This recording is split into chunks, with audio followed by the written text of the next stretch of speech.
بسم الله الرحمن الرحيم. اقرأ باسم ربك الذي خلق، خلق الإنسان من علق. اقرأ وربك الأكرم الذي علم بالقلم، علم الإنسان ما لم يعلم.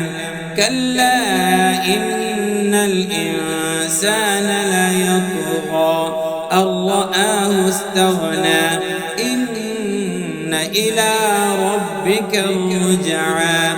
أرأيت الذي ينهى عبدا إذا صلى، أرأيت إن كان على الهدى أو أمر بالتقوى، أرأيت إن كذب وتولى.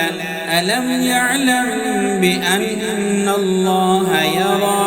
كلا لئن لم ينته لنسفعا بالناصية، ناصية كاذبة خاطئة فليدع ناديه. سندع الزبانية. كلا لا تطعه واسجد واقترب.